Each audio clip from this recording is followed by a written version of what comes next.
उत्तराखंड से संबंधित महत्वपूर्ण प्रश्नों की बात करेंगे जो आपकी आगामी प्रतियोगिता परीक्षाएं आयोजित होने जा रही हैं, वहाँ निश्चित रूप में पूछे जा सकते हैं। आइए शुरुआत करते हैं। देखिए दोस्तों, यहाँ पर मैंने 100-300 के आसपास प्रश्न आपके सामने लेके उपस्थित हुआ हूँ। निश्चित रूप में यहाँ से पूछे जाते हैं। देखिए, पहला ही प्रश्न मुझे लगता है अनुमान सभी को आता होगा कि उत्तराखंड का जो क्षेत्रफल पूछा जाता है, तो कुल क्षेत्रफल कितना है क्वेश्चन पूछा जाता है, तो ये आपको 53,484 वर्ग किलोमीटर है। और अगर हम देखें जो देश का जो क्षेत्रफल है वो उत्तराखंड कितना अपना स्थान बनाता है, तो 1.6वां ये भाग क्या है, कुल भारत का जो क्षेत्रफल है उसका देश का कुल क्षेत्रफल का कितना प्रतिशत उत्तराखंड का, तो 1.6 वह भाग है। ठीक है। और अगर हम देखें 2011 की जनगणना के अनुसार देखें, अगर आधार पर देखें तो उत्तराखंड की जो जनसंख्या के दृष्टिकोण में भारत में ये अपना 20वां स्थान रखता है। तो डिस्ट्रिक्ट के आधार पर जनगणना अपना 20वां स्थान ये रखता है भारत में। ठीक है। अब देखिए, तीसरे नंबर का प्रश्न है कि प्रदेश के जो नरेंद्र नगर क्षेत्र में सारथी वर्षा होती है। क्वेश्चन पूछा जाता है कि प्रदेश में सारथी वर्षा किस क्षेत्र में होती है, तो ये नरेंद्र नगर में ये होती है। ठीक है। और जिसका कारण यह क्षेत्र चेरापूंजी के नाम से भी जाना जाता है। क्वेश्चन पूछा जाता है कि उत्तराखंड का वह कौन सा क्षेत्र है जिसे चेरापूंजी के नाम से जाना जाता है, तो आपको पता होना चाहिए नरेंद्र नगर के नाम से जो जाना जाता है जो क्षेत्र, जहाँ यहाँ पर सारथी रूप में वर्षा होती है, और उत्तराखंड का चेरापूंजी के नाम से जाना जाता है। चौथे नंबर के प्रश्न की तरफ बढ़ रहे हैं। ये देखिए, उत्तराखंड प्रथम भारतीय राज्य है जिसने पृथक आपदा प्रबंधन या प्रबंधन मंत्रालय का गठन किया। देखिए, उत्तराखंड की अगर हम बात करते हैं तो उत्तराखंड देश का ऐसा पहला राज्य बना जिसने अपना आपदा प्रबंधन मंत्रालय का गठन किया गया था। और जो ये मंत्रालय का जो गठन किया गया था डिजास्टर मैनेजमेंट की जब हम बात करते हैं, तो ये ऑस्ट्रेलिया के देश के आधार पर जो मॉडल था, ऑस्ट्रेलिया मॉडल पर ये आधारित किया गया था। ठीक है, ये महत्वपूर्ण प्रश्न है।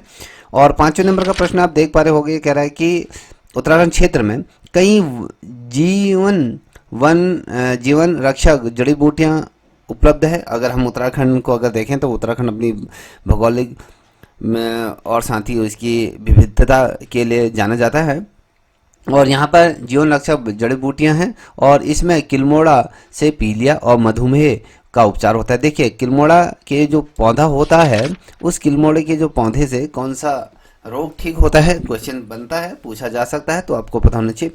पीलिया हो गया, आपके मधुमेह का उपचार इससे होता है। और यहाँ तक कि जो कैंसर है, कैंसर के इलाज में भी टेक्सटाल की अगर हम बात करें तो कई गुना प्रभावित ये माना गया है, और यूरेन प्रजाति के वृक्षों की छाल से प्राप्त होती है। अगर देखें, कैंसर के इलाज में भी इसका प्रयोग किया जाता है, और साथ ही जो इसकी जो जड़ होती है या इसकी जो पौधा होता है, इसकी जो खाल होती है, इस वृक्ष के थ्योनेर जो पेड़ है इसकी प्रजाति का ये वृक्ष की छाल से प्राप्त होता है। ठीक है। अब देखते हैं अगला प्रश्न, छठे नंबर का प्रश्न आप यहाँ पर देख पा रहे होंगे। ये कहता है कि एशिया का पहला जो पार्क है, हेली नेशनल पार्क है। क्वेश्चन पूछा जाता है हेली नेशनल पार्क का गठन किस वर्ष हुआ था, तो 1936 में हुआ था। किस वर्तमान में हेली नेशनल पार्क को किस नाम से जाना जाता है, तो आपको पता होना चाहिए ये कॉर्बेट नेशनल पार्क के नाम से जाना जाता है, और एशिया का ये पहला ये राष्ट्रीय पार्क है ये था। देखिए, क्वेश्चन पूछा जाता है कि एशिया का सबसे पहला जो राष्ट्रीय पार्क कौन सा था, तो इसका गठन कब हुआ था। हेली नेशनल पार्क है जिसे हम वर्तमान में कॉर्बेट नेशनल पार्क के नाम से जानते हैं। ठीक है। अब यहाँ पर ये देखिए, क्वेश्चन बहुत ही अच्छा प्रश्न है। ये पूछता है कि राज्य में वर्तमान समय में अगर देखें हम कुल 6 राष्ट्रीय उद्यान हैं, और साथ ही अगर कहें 6 वन्यजीव विहार आपके उत्तराखंड में मौजूद हैं। और देखिए, उत्तराखंड का अगर बात करें राज्य का सबसे बड़ा जनजातीय समूह की अगर समुदाय की अगर बात करें तो जौनसारी है। ठीक है, जौनसारी ये समुदाय है।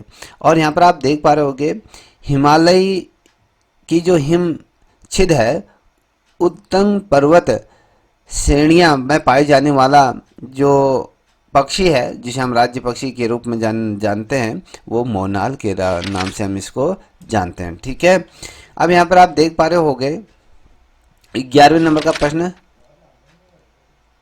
मोहगेनी प्रजाति के वृक्षों के साथ उगने वाला जो राज्य बुरांस का जो ये जो बुरांस है, तो ये बुरांस का जो वृक्ष है वो हमारा राज्य की वृक्ष के रूप में जानते हैं। और यहाँ पर ये देखिए 12वें नंबर का प्रश्न है कि स्कंद पुराण में नंदा पर्वत को केदार खंड के नाम से जाना जाता है, जो गढ़वाल क्षेत्र के अंतर्गत है। और मानस खंड की अगर बात करें तो कुमाऊं क्षेत्र में ये आता है और इसको विभाजित करता है। ठीक है, गढ़वाल को आपके केदार खंड के नाम से जानता है, मानस खंड के रूप में कुमाऊं को। अब यहाँ पर आप देख पा रहे हैं 13 नंबर का प्रश्न है कि हर्षवर्धन के शासनकाल में ही चीनी यात्री हिनसांग उत्तराखंड राज्य की यात्रा पर आया था। क्वेश्चन पूछा जाएगा कि उत्तराखंड की यात्रा पर हिनसांग किसके शासनकाल में आया था, तो हर्षवर्धन के शासनकाल में ये आया था। ठीक है, इसने अपनी यात्रा की थी। और हेनसांग की अगर बात करें तो इसने अपनी यात्रा वृत्तांत में हरिद्वार को मोयोलो और हिमालय को मोयोलो ये कहा गया। ठीक है, ये किसके द्वारा कहा गया था, ये शब्द मोयोलो और हिमालय को मोयोलो, जो ये शब्द ये जो उच्चारित किया गया है, ये हेनसांग द्वारा ये कहा गया था जब इसने अपनी यात्रा का वृत्तांत, जब हरिद्वार को इसने ये तमाम चीज़ें कही थी।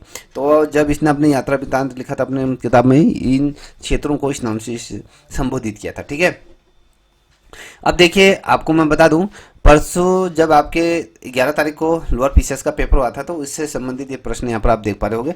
तो क्वेश्चन पूछा गया था कि अल्मोड़ा किस नदी के बेसिन पर स्थित है, तो आपको पता होना चाहिए सुपियाल नदी और कोसी नदी के उसमें ये था। और यहाँ पर देख पा रहे होंगे तो ये कहता है कि 1968 में सुपिया नदी के बाएं तट पर अल्मोड़ा में जो स्थित है ये लाखू उडियार, जिसे हम 1 लाख गुफा के नाम से जाने, तो यहाँ पर प्रागैतिहासिक शैलचित्र की खोज इस पहाड़ी में हुई थी। ठीक है, क्वेश्चन पूछा जाता है कि उत्तराखंड में प्रागैतिहासिक शैलचित्र की जो खोज पहली बार खोज हुई थी वो कहाँ पर हुई थी, किस नदी के तट पर हुई थी, तो आपको पता होना चाहिए अल्मोड़ा जनपद के जो सुया नदी है तो उसके बाएं तट पर ये उडियार है, जिसे हम 1 लाख गुफा के नाम से जानते हैं। ठीक है,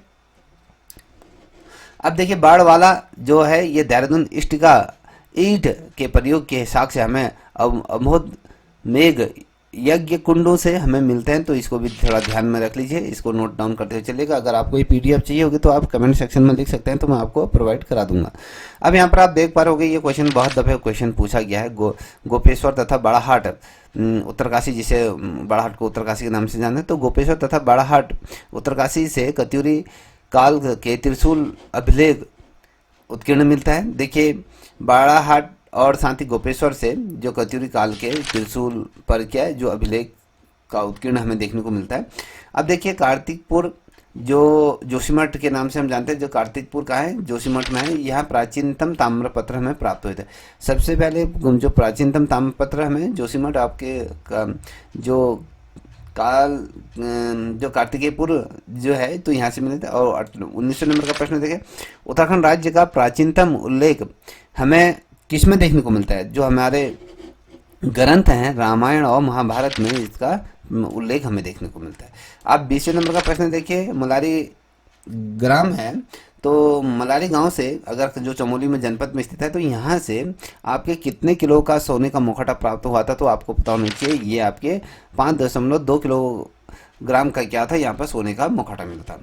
हुडली अपने किस शैल चित्रों के लिए जाना जाता है, तो क्वेश्चन पूछा जाता है तो आपको नीले शैल चित्रों के लिए प्राप्त ये जाना जाता है। और ये किस जनपद में स्थित है, तो उत्तरकाशी जनपद में आपकी ये हुडली ये है। ठीक है, 22वें नंबर का प्रश्न है, पश्चिमी रामगंगा घाटी में मेहरू उडियार से भी शैल चित्र प्राप्त हुए। अगर क्वेश्चन पूछा जाए कि रामगंगा घाटी में कौन सा उडियार यहाँ पर प्राप्त होता है, तो मेहरू उडियार ये जो है आपके रामगंगा घाटी से यहाँ पर से भी क्या है शैल चित्र हमें देखने को मिले थे।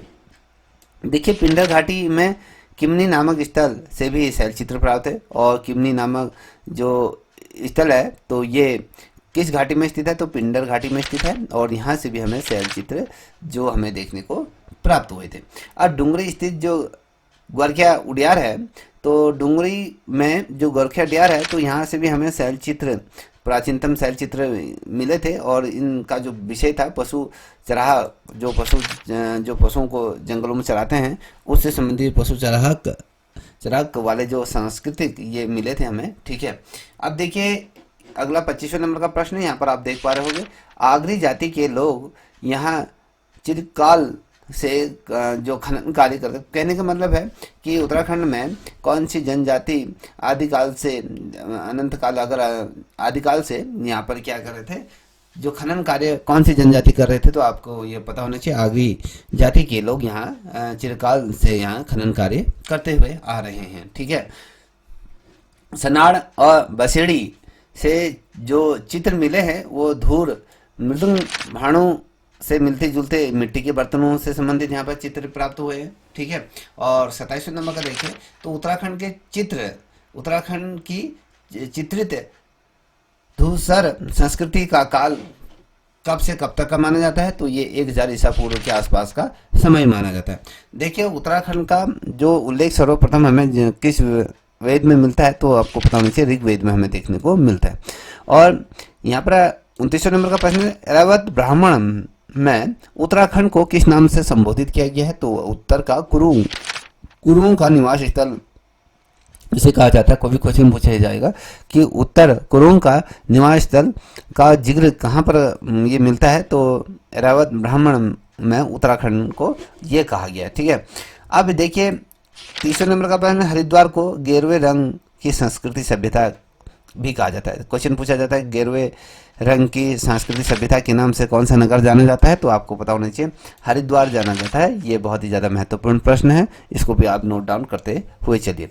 देखिए देवप्रयाग की पट्टी शिव त्योरी में राम न सीता जी के पृथ्वी के गर्भ में समाने की मान्यता के कारण यहाँ प्रतिवर्ष जो मेला लगता है वो मनसार का मेला ये लगता है। मनसार का मेला कहाँ लगता है, क्वेश्चन पूछा जाता है, कई दफ़े क्वेश्चन बना है, तो देवप्रयाग में ये लगता है, याद देखिएगा। तो ये किस उपलक्ष्य में लगता है, जब सीता जी क्या था, जब पृथ्वी के गर्भ में समा रही थी, तो उस समय का ये है। ठीक है।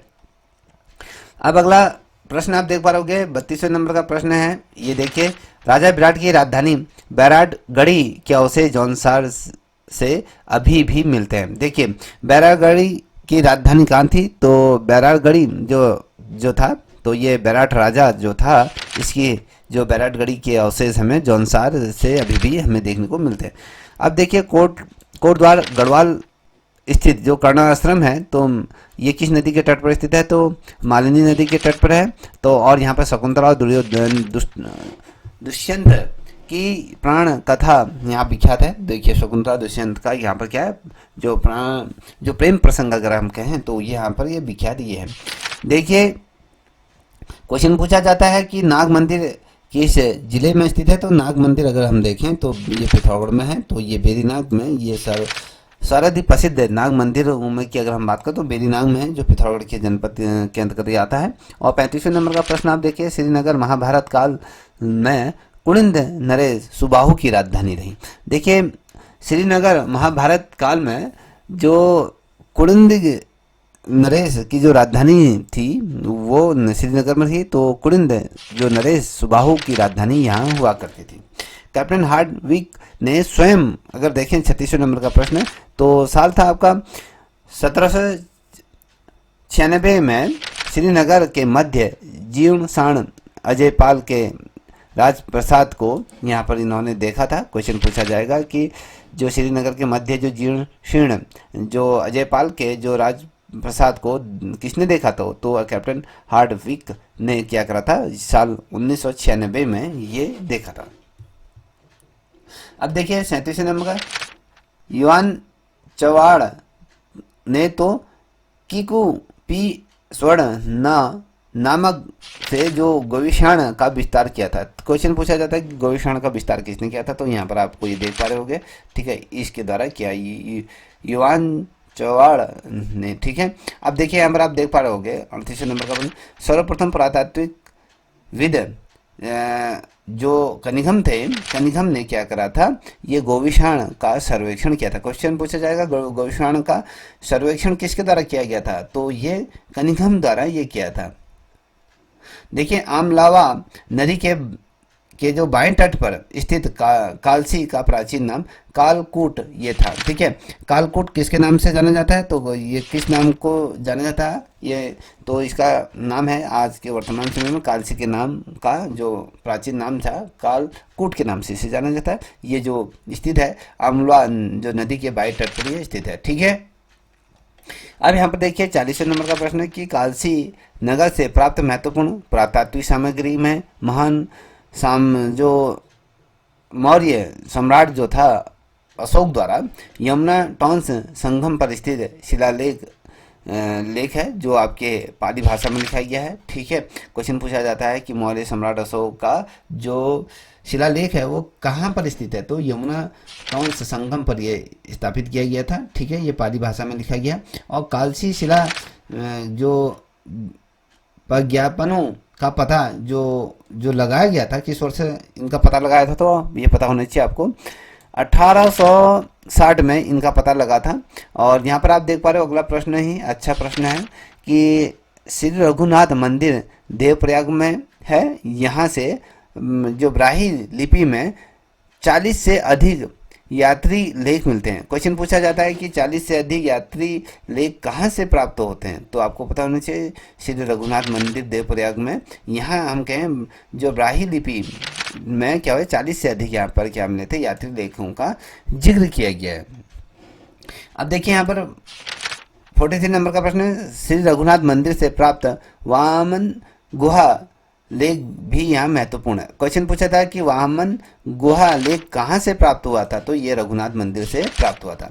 अभिलेखों में उल्लेखित गोथाला ग्राम का प्राचीन नाम क्या है, तो गोपेश्वर है। ठीक है, याद रखिएगा। और बाड़ाहाट को वर्तमान समय में उत्तरकाशी के नाम से जाना जाता था, आप सभी को ये पता होगा। और केदारखंड में सौम्य काशी और उत्तरकाशी के नाम से बाड़ाहाट का वर्णन मिलता है। देखिए केदारखंड की अगर हम बात करते हैं तो केदारखंड में सौम्य काशी और उत्तरकाशी नाम से हमें बाड़ाहाट का वर्णन भी हमें देखने को, तो क्वेश्चन पूछा जाता है कि बाड़ाहाट का जो वर्णन हमें कहाँ देखने को मिलता है, तो सौम्य काशी और उत्तरकाशी के नाम से ये केदारखंड में हमें देखने को मिलता है।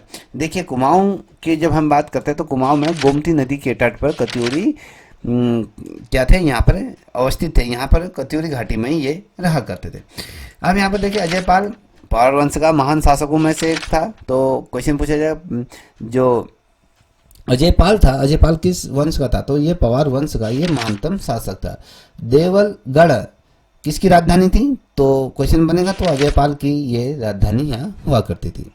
अब यहाँ पर आप देख पा रहे हो 50वें नंबर का प्रश्न है, देवलगढ़ में अजयपाल ने राजप्रसाद एवं अपनी कुलदेवी राजेश्वरी का मंदिर बनाया था। क्वेश्चन पूछा जाएगा कि कुलदेवी राजेश्वरी का मंदिर किसके द्वारा ये निर्मित किया गया था, तो आपको पता होना चाहिए ये देवलगढ़ में अजयपाल द्वारा इसे निर्मित किया गया था। देखिए 51 नंबर का प्रश्न है, प्रोफेसर अजय सिंह रावत ने अजयपाल की तुलना किस सम्राट से की थी, तो पता होना चाहिए कि भैया क्वेश्चन पूछा जाए कि अजयपाल की तुलना महान सम्राट अशोक से की थी, किसने की थी, तो आपके ये प्रोफेसर अजय सिंह रावत ने की थी। तो इसकी जो अजयपाल की जो तुलना महान सम्राट जो अशोक से की थी। क्वेश्चन पूछा जाएगा उत्तराखंड में जो मौर्य सम्राट अशोक से किसकी तुलना की गई थी, तो अजयपाल की तुलना की गई। तांत्रिक विधि की पुस्तक सांवरी ग्रंथ की हस्तलिखित प्रति अजयपाल को आदित्यनाथ कहकर संबोधित किया गया। तो क्वेश्चन पूछा जाएगा किस ग्रंथ में अजयपाल को आदिनाथ कहकर संबोधित किया गया था, तो सांवरी नामक ग्रंथ है, इसमें हस्तलिखित ये है, तो इसमें अजयपाल को आदिनाथ कहकर यहाँ पर किया गया संबोधित किया गया। तो तांत्रिक विधि पुस्तक है, तो इसमें सांवरी नामक ग्रंथ है, तो इसमें अजयपाल को आदिनाथ कहकर ये संबोधित किया गया। ठीक है, याद रखिएगा कि क्वेश्चन पूछा जा सकता है कि सहजपाल किस मुगल सम्राट के समकालीन माना जाता है, तो ये आपको पता होना चाहिए कि अकबर के समकालीन इसे माना जाता है। ठीक है, अब देखिए यहाँ पर गढ़ नरेशों द्वारा शाह की उपाधि लगाने की परंपरा का प्रचलन किसके समय से ये प्रारंभ हुआ था, बलभद्र ने ये शाह की उपाधि यहाँ से धारण की थी। तो बलभद्र शाह की अगर हम बात करें तो बलभद्र शाह से ही गढ़वाल के जो नरेशों में सा की उपाधि लगाना यहाँ पर प्रारंभ किया गया था। देखिए अब यहाँ पर 55 नंबर का प्रश्न कहता है देवप्रयाग के क्षेत्रफल मंदिर के द्वार पर रघुनाथ मंदिर से प्राप्त शिलालेख मान सा द्वारा उत्कीर्ण किया। क्वेश्चन पूछा जाएगा कि रघुनाथ मंदिर में जो शिलालेख जो उत्कीर्ण किए गए थे वो किस शासक द्वारा उत्कीर्ण किए गए थे, तो मानसा के द्वारा ये उत्कीर्ण किए गए थे। तो ये कहाँ है, तो ये देवप्रयाग के क्षेत्रफल मंदिर की हम बात कर रहे हैं, ठीक है। अब यहाँ पर देख पा रहे 56वें नंबर का प्रश्न है कि गढ़वाल के राजकवि भारत की कृति मानुदोई है। देखिए क्वेश्चन पूछा जाता है कि मानुदोई कृति किसके द्वारा लिखी गई है, तो आपको पता होना चाहिए राजकवि भरत की ये कृति है मानुदोई, ठीक है। सी सेल कृत अली जेसुइट टेबल इन सैंडल एशिया, अगर हम बात करें तो प्रकाशित एंड्रेडेंग महोदय के वितरण में महिपति सा के तिब्बत अभियान का विस्तार यहाँ पर मिलता है। देखिए क्वेश्चन पूछा जाएगा कि जो महिपत शाह के तिब्बत अभियान का विवरण हमें कहाँ देखने को मिलता है, तो आपको अगर हम कहें तो सी वेल्स के कृति में अली सैडुसिट टेबल इन सेंट्रल एशिया में प्रकाशित की गई है, इसको देख लीजिएगा। तो यहाँ पर देखिए एनाडे ने अगर हम बात करें 11 अप्रैल 1626 में सापरांग नामक स्थल पर एक चर्चा की स्थापना की थी, यहाँ पर याद रखिएगा। तो यहाँ पर आप देख पा रहे 59 नंबर का प्रश्न, महिपति शाह की जो रानी कर्णावती गढ़वाल के इतिहास में किस नाम से प्रसिद्ध हुई थी, तो आपको बताना ये नकटी रानी के नाम से प्रसिद्ध हुई थी। अब देखिए ये महिपति शाह की रानी कर्णावती, अगर कर्णावती के पति का नाम क्या था, महिपत शाह इसको कहा जाता है, ठीक है। स्टोरियो डू मोगेर के लेखक के में अगर हम उनकी बात करें तो उन्होंने मुगलों की अनुसार शाहजहाँ के शासनकाल 1 लाख जो पद्धति और 30,000 घुड़सवारों की सेना को गणराज्य पर आक्रमण के लिए सेनापति नवाज खान के नेतृत्व में भेजा था। देखिए अगर हम कहें तो स्टोरियो डू मेगोर के लेख में अगर हम कहें तो मुगलों के अनुसार अगर देखें शाहजहाँ के शासनकाल में 1 लाख जो सैनिक हैं और साथ ही अगर कहें 30,000 घुड़सवारों की सेना को गढ़वाल पर आक्रमण करने के लिए जो सेनापति नवाज खां के नेतृत्व में ये भेजा गया था, तो ये आपको पता होना चाहिए। तो अब यहाँ पर आप देख पा रहे होगे 1656 में खलीतुल्ला के नेतृत्व में गढ़वाल राज्य पर पुनः मुगलों का यहाँ पर आक्रमण हुआ था।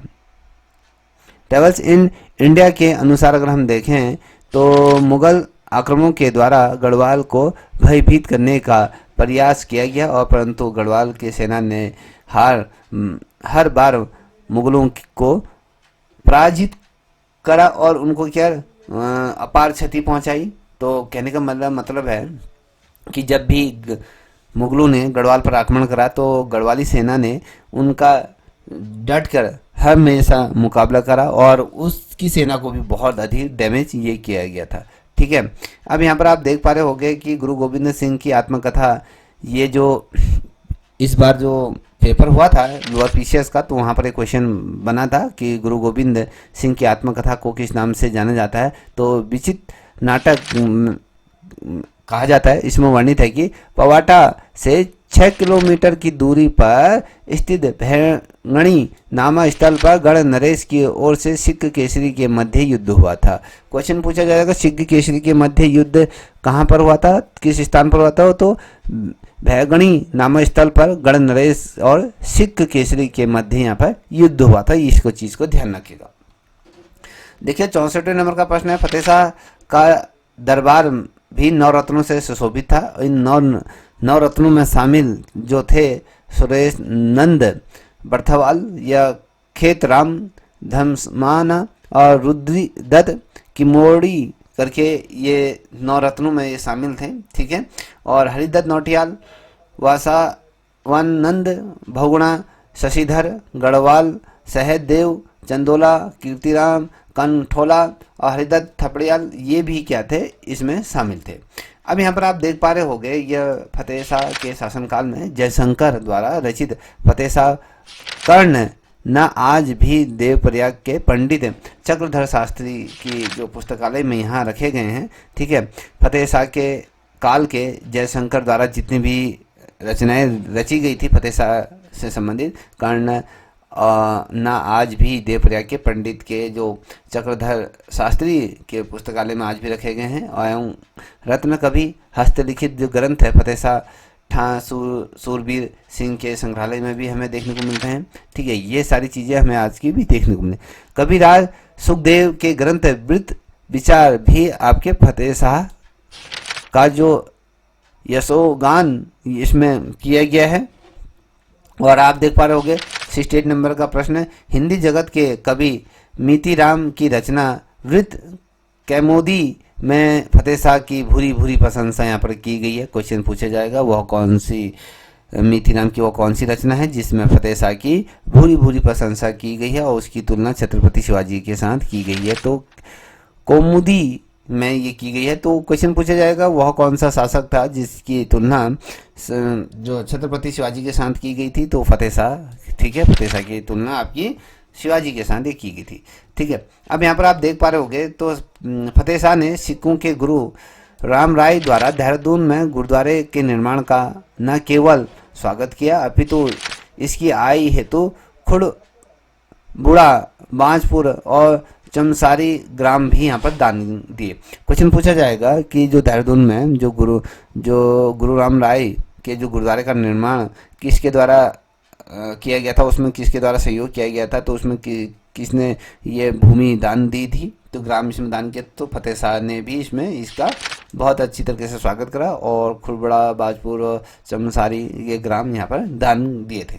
ठीक है, अब यहाँ पर आप देख पा रहे होंगे कि कालांतर में फतेह शाह के पौत्र प्रदीप शाह ने छायावाला और भजनवाला पंडित तिवारी तथा और घटवाला राम राय को भी यहाँ पर दान दिए। जैसे इसके पिता ने दान दिए तो उसी तरीके से इसके पौत्र ने भी क्या कहते हैं यहाँ पर ये गांव दान दिए थे।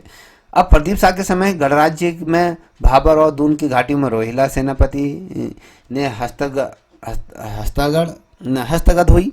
तो याद रखिएगा, तो प्रदीप शाह के समय गणराज्य में भाबर और साथ ही दून घाटी रोहिला सेनापति हस्तगत की ये थी। तो याद रखिएगा। और 72 नंबर का प्रश्न इस श्रृंखला का अंतिम प्रश्न है, कहते हैं कि मौला राम ने अपनी रचनाओं में पराक्रम शाह को विलासी और दुराचारी और चरित्रहीन राजा कहा था। क्वेश्चन पूछा जाएगा मौला राम ने किसे विलासी और दुराचारी और चरित्रहीन राजा की संज्ञा दी, तो पराक्रम शाह को दी थी। ठीक है दोस्तों, मुझे लगता है कि आई थिंक यहाँ से जो क्वेश्चन बने हैं तो वो क्वेश्चन आपके लिए बहुत ज़्यादा हेल्पफुल रहेंगे। अगर आपको ये श्रृंखला अच्छी लगी हो तो इस चैनल को भी सब्सक्राइब करें और अगर इसकी PDF आपको चाहिए तो आप मुझे कमेंट सेक्शन में बता सकते हैं। ठीक है, तब तक के लिए इतना ही। जय हिंद, जय भारत।